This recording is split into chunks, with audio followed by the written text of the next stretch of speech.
తమిళనాడులో దారుణం చోటు చేసుకుంది. కూతుళ్ళ గొంతు కోసిన కన్న తండ్రి దారుణం తర్వాత విషం తాగి అతను కూడా ఆత్మహత్య చేసుకున్నాడు. కొడుకును చంపకుండా వదిలేశాడు. తల్లి చూస్తుండగానే ఈ దారుణ హత్యలు జరిగాయి. అప్పుల బాధతో దారుణానికి ఒడిగట్టినటువంటి వైనం కేసు నమోదు చేసుకున్నారు పోలీసులు. చాలా దారుణమైనటువంటి విషయం. ప్రపంచంలో తల్లిదండ్రుల ప్రేమకి ఇంకొకటి సాటి ఉండదు. తండ్రి అంటే ఒక నమ్మకం, తండ్రి అంటే ఒక ధైర్యం. పిల్లలకు ఆపద వచ్చినప్పుడు అడ్డు నిలిచి కాపాడేది ఆ తండ్రే. అలాంటి తండ్రే కన్న బిడ్డలకు యముడైతే దానికంటే విషాదం ఇంకేమైనా ఉంటుందా? అప్పుల బాధ, మానసిక వేదన ఒక తండ్రిలోని ప్రేమానురాగాల్ని పూర్తిగా చంపేసింది. క్షణికావేశంలో అతను తన కర్తవ్యాన్ని మరిచాడు. తన కష్టం నుంచి తప్పించుకోవటానికి కన్న బిడ్డల పాలిట యముడుగా మారిపోయాడు. రక్షణ కవచం కావలసినటువంటి ఆ చేతులు ప్రాణాలు తీసే పనిముట్లుగా, ఆయుధాలుగా మారిపోయాయి. ఆ చిన్నారి కళ్లకు హీరోగా కనిపించిన ఆ తండ్రి క్రూరమైన కిరాతుడుగా మారిపోయాడు.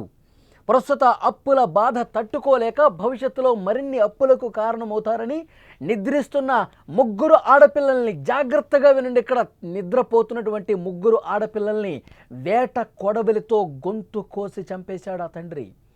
ఈ పాపానికి ఒడిగట్టిన తర్వాత అతను కూడా తనువు చాలించాడు. విషం దాగి చచ్చిపోయాడు. నామక్కల్ జిల్లా రాసిపురం ప్రాంతానికి చెందిన గోవిందరాజ్ ఒక ఆటో డ్రైవర్గా పనిచేస్తూ ఉన్నాడు. భార్య భారతి ఉంది. ముగ్గురు కుమార్తెలు. 8 ఏళ్ల ప్రీతికాశ్రీ, 6 ఏళ్ల రితికాశ్రీ, 5 ఏళ్ల దేవశ్రీ. పేర్లు ఎంత చక్కగా పెట్టాడు చూడండి, దేవశ్రీ, రితికాశ్రీ అని. 1 సంవత్సరం వయసున్న కొడుకు అనీశ్వర్ కూడా ఉన్నాడు. గోవిందరాజ్ ఆర్థికంగా చాలా కష్టాలు పడ్డాడు. 8 నెలల క్రితం ఒక లారీ కొనడానికి ప్రైవేటు ఫైనాన్స్ కంపెనీ నుంచి 14 లక్షల రూపాయలు అప్పు చేశాడు. ఆ డబ్బుతో అతను లారీ కొనలేదు, ఇల్లు కట్టుకున్నట్టుగా తెలుస్తోంది. ఈ అప్పు తీర్చడానికి అతను కేరళ వెళ్ళి కూలీ పని కూడా చేశాడు. నెలకి 27,000 రూపాయలు ఈఎంఐ కూడా కడతా ఉన్నాడు. కొన్ని రోజుల క్రితం కేరళ నుండి సొంత ఊరికి వచ్చాడు. ఈఎంఐ కట్టడంలో ఇబ్బందులు కూడా ఏర్పడ్డాయి. అప్పుల బాధ వెంటాడుతోంది. ఫైనాన్స్ కంపెనీలు వెంటబడుతున్నారు. గోవిందరాజ్ తీవ్రమైన మానసిక వేదనకు గురవుతూ ఉండేవాళ్ళని అక్కడ స్థానికులు కూడా చెప్తున్నారు. మరి ఏం ఆలోచించాడో ఏమో తెలియదు కానీ ఒక్కసారిగా మైండ్ డైవర్ట్ అయిపోయింది. ఒక్కసారిగా తన ఆలోచన పూర్తిగా మారిపోయింది. రాత్రి సమయంలో నిన్న కుటుంబం మొత్తం భోజనం చేసి ప్రశాంతంగా పడుకుంటా ఉన్నారు. గోవిందరాజ్ భార్య భారతి కొడుకుతో కలిసి బెడ్రూమ్లో ఉంది. గోవిందరాజ్ తన ముగ్గురు కుమార్తెలతో కలిసి హాల్లో పడుకున్నాడు. తెల్లవారుజామున సరిగ్గా 3 గంటలకు నిద్ర లేచాడు గోవిందరాజ్. భార్య కొడుకు ఉన్న బెడ్రూమ్కి సైలెంట్గా లాక్ చేసేశాడు, గడిపెట్టేశాడు. ఇంట్లో ఒక కొడవలి తీసుకున్నాడు. హాల్లో నిద్రిస్తున్న ముగ్గురు కుమార్తెలను, పాపం చిన్న పిల్లలు, 8 సంవత్సరాలు, 4 సంవత్సరాలు, 6 సంవత్సరాలు అంటే ఎంత చిన్న పిల్లలు చూడండి, చిన్న పాపలు. వాళ్ళు పడుకుంటున్న సమయంలో ఇంట్లో ఉన్న ఒక కొడవలి తీసుకొని, ఒక కత్తి తీసుకొని చాలా దారుణంగా గొంతు కోసి ఆ ముగ్గురు పిల్లల్ని, చిన్న పాపల్ని చంపేశాడు. ఎంత దుర్మార్గం చూడండి. ఆ తండ్రి ఆ ప్రేమ, అనుబంధం, నా కన్న కూతుళ్ళో అన్న బాధ కూడా లేకుండా, నిజంగా ఈ వార్త చదువుతుంటే నాకు కూడా చాలా బాధేస్తుంది. లిటరల్గా ఏడుపు వస్తుంది. చాలా అంటే చాలా దారుణం. చిన్న పాపలు, చిన్న పిల్లలండి.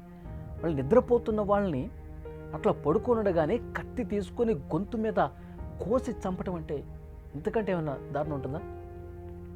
నిజంగా ఈ న్యూస్ చదువుతుంటే నాకు కూడా చాలా బాగా కళ్ళు చెమరుస్తున్నాయి, కళ్ళలో వాటర్ తిరుగుతాం. చాలా అసలు మాటలు రావట్లేదు. అంత దారుణమైన ఒక తండ్రి తన కుమార్తెల్ని అంత దారుణంగా చంపే నిర్ణయం తీసుకున్నాడంటే, పిల్లలు ఆ కత్తి ఇట్లా మెడ మీద కోస్తూ ఉంటే ఏడుస్తూ ఉన్నారు. ఏం జరుగుతుంది, ఎందుకు డాడీ ఈ విధంగా ప్రవర్తిస్తున్నాడు, వాళ్ళందరూ కూడా ఏడుస్తూ ఉన్నారు బాధతో, ఆ నొప్పితో. ఇది విని షాక్ అయింది. బయట లోపల బెడ్రూమ్లో పడుకున్న ఆ భార్య, చిన్న 1 సంవత్సరం బాబు ఒక్కసారిగా ఉలిక్కిపడి లేచారు. తలుపు కొడతా ఉంది ఆ భార్య. తలుపు కొడతా ఉంటే గడిపెట్టేసాడుగా, ఎంతకీ ఓపెన్ కావట్లేదు. ఇక్కడ చిన్న పాపలు కొన ఊపిరితో కొట్టుకుంటూ చచ్చిపోతూ ఉన్నారు. ఎంత దారుణం చూడండి. చాలా అంటే చాలా బాధ అనిపిస్తుంది నాకు కూడా. వార్త చదవలేకపోతాను, అంత బాధ కలుగుతోంది. ఆ భార్య ఇక్కడ పెద్ద కేకలు వేస్తుంది. రండి, ఎవరన్నా రండి, ఏదో చేసేస్తున్నాడు, నా పిల్లల్ని చంపేస్తా ఉన్నాడు అని చెప్పి చాలా బాధతో కేకలు వేస్తుంది, అరుస్తూ ఉంది. అప్పుడు చుట్టుపక్కల అందరూ కూడా వచ్చి గడియ పగలగొట్టే ప్రయత్నం చేశాడు. ముగ్గురు పాపల్ని చంపేసి ఏం చేశాడు తెలుసా? తను కూడా విషం తాగి చనిపోయాడండి. విషం తాగేసి పడిపోయాడు. వెంటనే అక్కడ చుట్టుపక్కల వాళ్ళు పోలీసులు వెంటనే వచ్చి తలుపు పగలగొట్టి లోపలికి వెళ్ళి చూస్తే దారుణం, రక్తపు మడుగులో చిన్న పాపలందరూ కూడా పడిపోయారు. నిజంగా షాక్ అయిపోయారు అందరూ కూడా. వెంటనే పోలీసులు వచ్చారు. పోలీసులు వచ్చి కేసు నమోదు చేసుకున్నారు. ఇతని మానసిక పరిస్థితి ఎంత దారుణంగా తయారైంది చూడండి. నిజంగా వాడికి అప్పుల బాధ ఎక్కువైపోతే, నీకు అప్పుల బాధ ఎక్కువైపోయి మానసికంగా బాగపోతే నువ్వు చావు, అంతేకాదు చిన్న పిల్లల్ని చంపుతావా? ఎంత దుర్మార్గం చూడండి. ఇలాంటి సైకో మెంటాలిటీ. అప్పుల బాధ ఉంది, లక్షల రూపాయలు అప్పులు చేశావు, నువ్వు తీర్చలేకపోతున్నావు, నా వల్ల కావట్లేదని చెప్పి నువ్వు చచ్చిపో, చిన్న పిల్లల్ని చంపుతావా? ఎంత దుర్మార్గం. నిజంగా చాలా దారుణమైనటువంటి విషయం ఇది. చిన్న చిన్న పాపల్ని ఆ కొడవలు తీసుకొని గొంతు మీద పెట్టినప్పుడన్నా నీకు నా కూతుళ్ళు, నా కన్న కూతుళ్ళు చిన్న పాపలు అని అనిపించలేదా నీకు? పోలీసులు వెంటనే వచ్చారు. ఆ చుట్టుపక్కల వాళ్ళందరూ కూడా డోర్ బద్దలు కొట్టి చూస్తే ముగ్గురు విగత జీవులుగా పడున్నారండి, చిన్న పాపలు. చాలా బాధాకరమైన విషయం. పోలీసులు కేసు నమోదు చేసుకుని దర్యాప్తు చేస్తూ ఉన్నారు. అప్పుల బాధే అని తెలుస్తోంది. 14 లక్షల రూపాయలు అప్పు చేశాడంట పాపం. ఆ చిన్న బాబు, 1 సంవత్సరం బాబుతో ఆ తల్లి బెడ్రూమ్లో పడుకునుంది. వీళ్ళు అసలు రావద్దు, ఈ రూమ్లోకి రావద్దు, నన్ను ఆపొద్దు అని ముందే ఫిక్స్ అయిపోయి గడి పెట్టేసి ఇంత దారుణం చేశాడు, ఇంత ఘోరానికి పాల్పడ్డాడు.